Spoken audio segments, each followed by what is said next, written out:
Most consultancy owners obsess over revenue and revenue growth. But you know what? Your family doesn't care about your revenue. They care if you're actually there.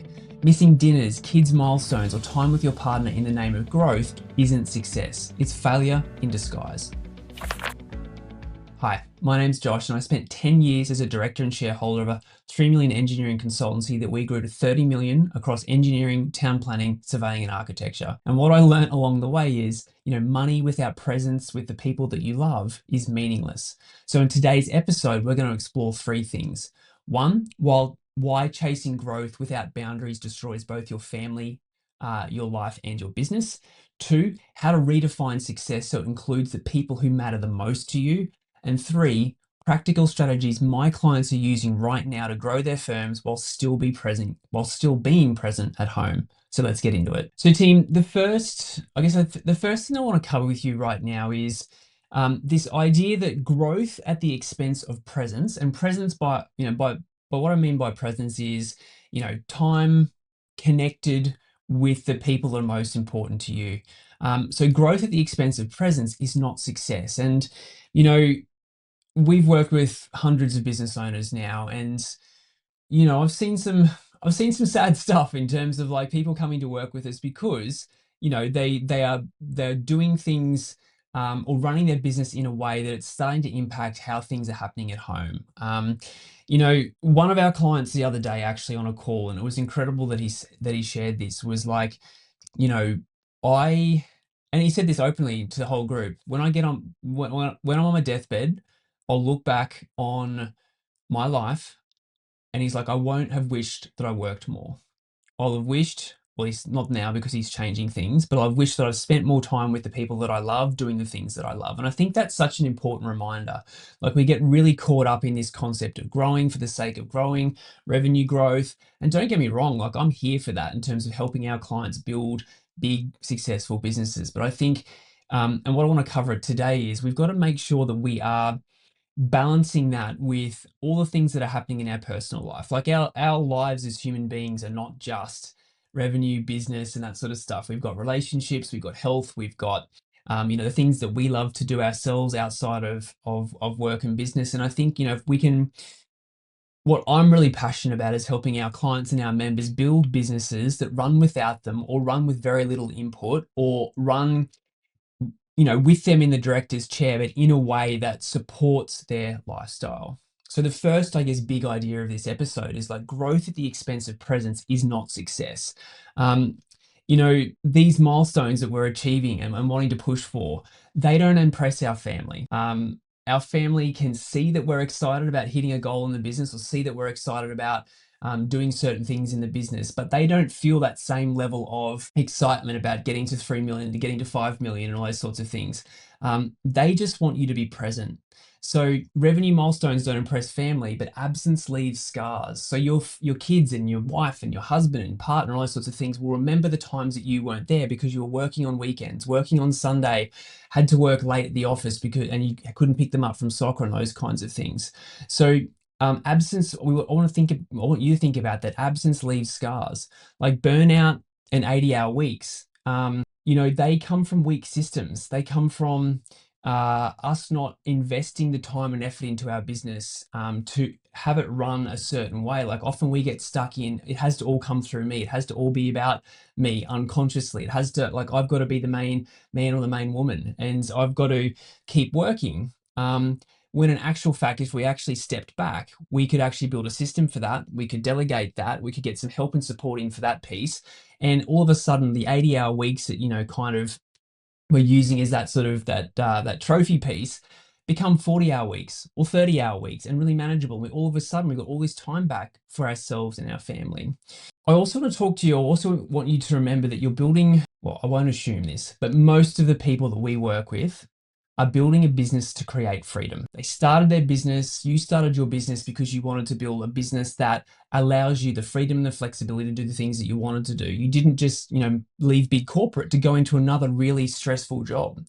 So we're not building a business to create, it's not that you're building a business to create freedom, not another job. And the final point is, like, missed moments can't be bought back later with money. Like, sure the revenue's there and sure the profit's there and all those sorts of things. But sometimes we have this mentality, which is like, I'll spend more time with the family or my wife or the kids or the loved ones, or I'll spend more time on myself when the business is more successful, when the business has hit a certain revenue point, when we've made more profit and those kind of things. And that's just a false plateau or false pedestal, because we get to that point, we're like, oh, well, I'll go to the next level then. I got here, that was pretty cool. Let's go to the next level. So I just want you to remember that missed moments, soccer games, gymnastic sessions, date nights, those sort of things can't be bought back later with money. Like, you can't replace those moments. So um, yeah, like this first big idea is really like growth at the expense of you being present is not success. And I guess this is my podcast, so I can talk about it how I want. But that's my definition of success: is building a business that allows you to live the life and have the relationships and have the health that you want. If you want to build something, if you want to work 80-hour weeks and grind at it, and that's kind of you, this is probably not the podcast for you. But okay, so that's the first big idea team. So now that we've talked about, I guess, what success isn't in terms of like this revenue, this desire to hit a certain revenue and grow a massive business at the expense of all other things isn't success. Let's go on to, redefining what success actually looks like around family, around freedom, around like your life. And I say to all of our members, like, everyone here is different. Like, we've got some single business owners who are not in relationships and they can invest more time because they want to into, growing their business. But I still want them to make time for themselves, going to the gym, doing exercise, eating healthy, all those sorts of things. We've got other members who are, the husband or a wife, and they've got 2 or 3 kids, and they're doing the soccer drop-offs, and they're doing the gymnastics run or the dance run, all those sorts of things. And they're missing those things because they feel like they've got to be in the office or they've got to be working all the time because of some predetermined, belief system.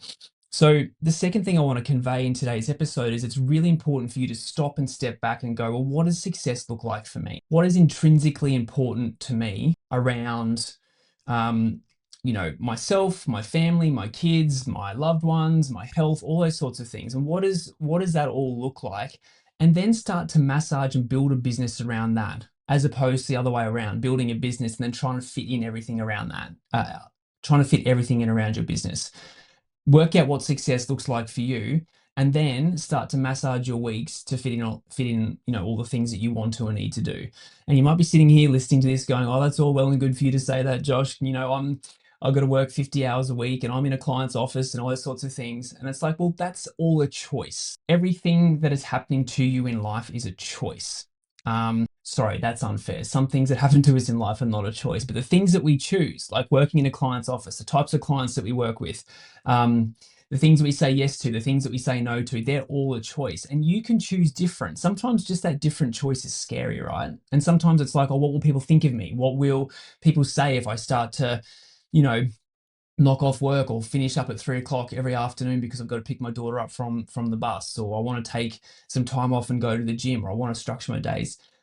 All of these are just stories we tell ourselves. So it's important to step back and go, what does success look like for me? And then how do I build a business that allows me to live that life?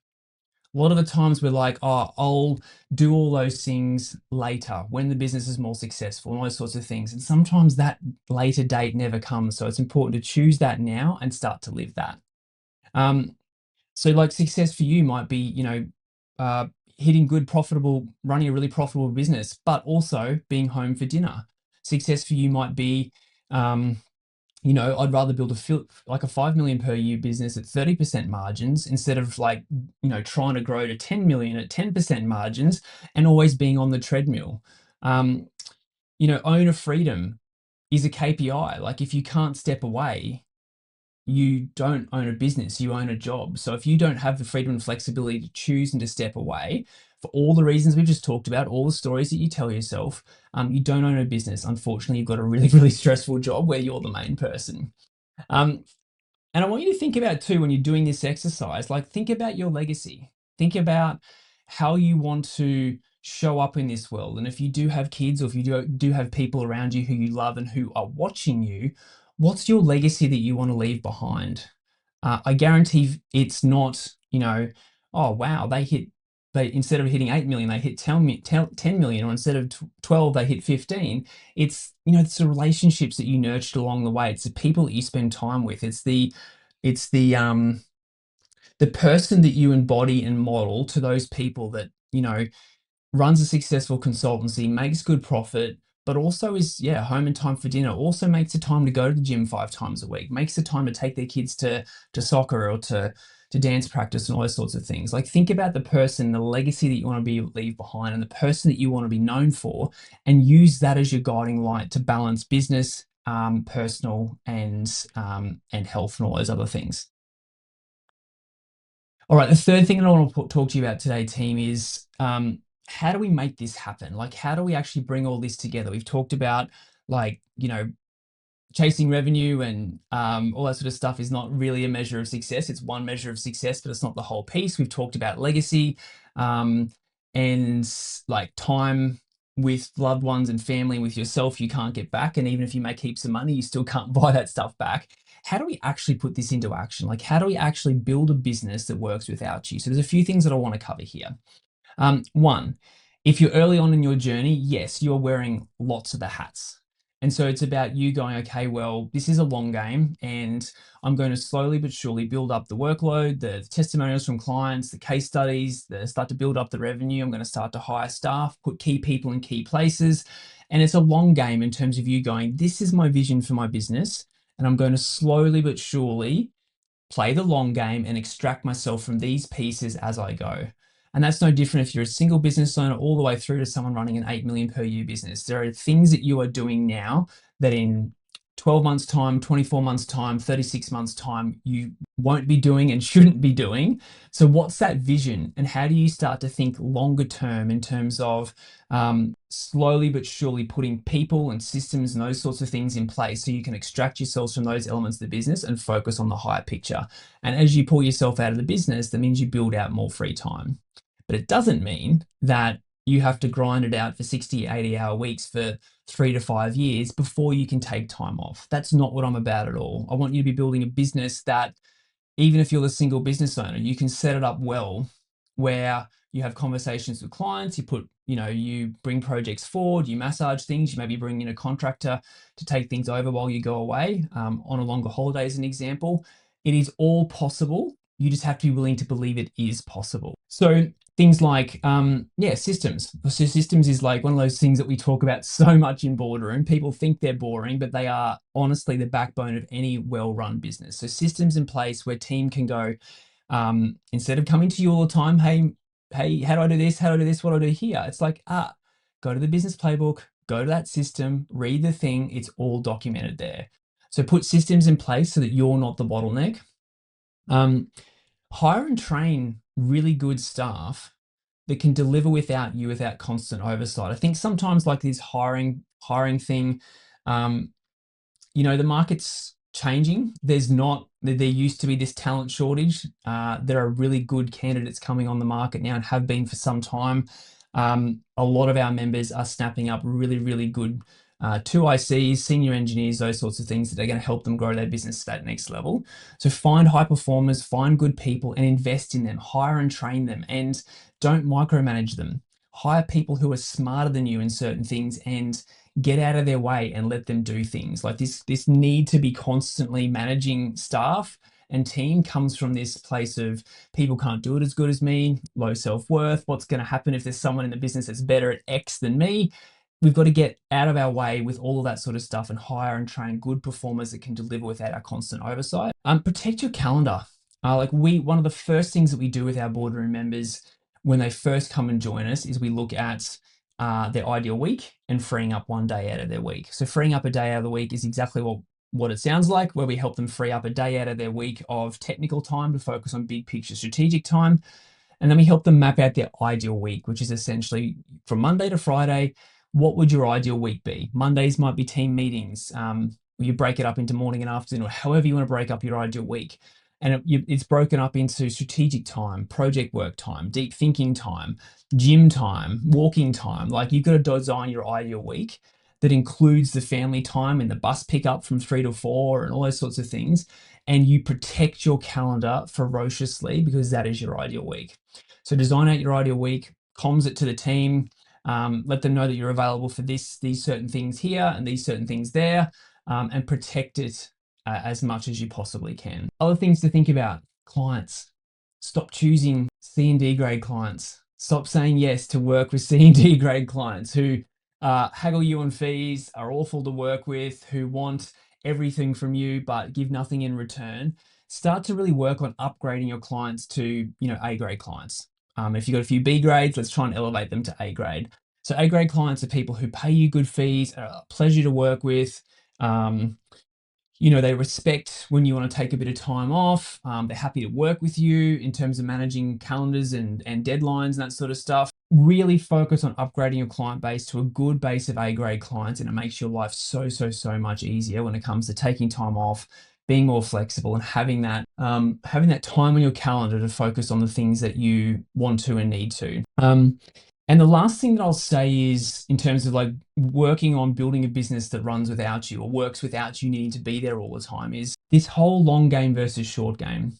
Like I have seen so many people come and work with us who are burnt out because they've just been going so hard for so many years because they think that's how, they need to run and build a business. I say this to all of our members: business is a long game. You're going to go through periods of amazing growth. Then you're going to go through periods of plateau while you stabilize from the growth that you've just been through. You're going to be redoing systems and processes. You're going to be hiring team. You're going to be doing all these things. So you're going to go through amazing growth. Then you're going to plateau. And those times of plateau where you rest, recharge, rejuvenate, and then you go again, and then you plateau, and then you go again. That is like kind of business 101. You can't just keep going 80 to 100-hour weeks every single week because your body will give up. And you'll become burnt out and you're no good to anyone. So focus on steady, consistent execution rather than these like heroic bursts of just like big weeks all the time. So they're the three big ideas, or the three things that I wanted to talk to you about, team, in terms of, really getting clear on the things that are important to you, and building a business that works without you. Let me share a quick client story that shows what this looks like in practice. So we've got two amazing clients in Boardroom, John and Amanda. They recently took a couple of weeks off away with their family. They weren't checking emails every 5 minutes. They weren't glued to their phones. They actually switched off. And while they were away, the business kept running smoothly without them. So, what do they do? How do they do it? They made a decision to bring in some senior engineers who could take the ownership of projects. That gave them confidence that like delivery wouldn't, grind to a halt while they were away, and that projects could keep going while they were on holidays. Secondly, they've been super deliberate about creating structure in the business, like building systems, building processes, building responsibility, and putting responsibility in the hands of the team. Like they didn't wait last minute. They laid the groundwork months in advance in terms of taking time off. And thirdly, they trusted us and they trusted the process. Like they gave their leaders space to step up, and take ownership in the result that, projects move forward, clients are looked after, and they came back to the business and it hadn't missed a beat. And for me, that's a massive win. It's not just revenue, but knowing that you can step away from your business and it keeps running. So it's proof, and John and Amanda's story is proof that you can build both a strong business that runs without you and build a life that you actually want and actually enjoy. All right, team, let's wrap this up. So today we talked about why revenue without presence with the loved ones is failure, how to redefine success to include your family time, and the strategies to build a business that gives you freedom instead of trapping you in the business. Team, if you'd like to learn more about, how to run a more efficient and more profitable consultancy, growing consistently and building a business that gives you the life you actually want, check out our 10 million consultancy roadmap training. So it's a step-by-step guide on how to move to that next revenue level, whether it's to 1 million, 3, 5, or 10 million and beyond, without sacrificing your family or your freedom. So you'll find a link below to that training, below this video or below this episode, and look forward to seeing you in the next episode. Take care and talk soon.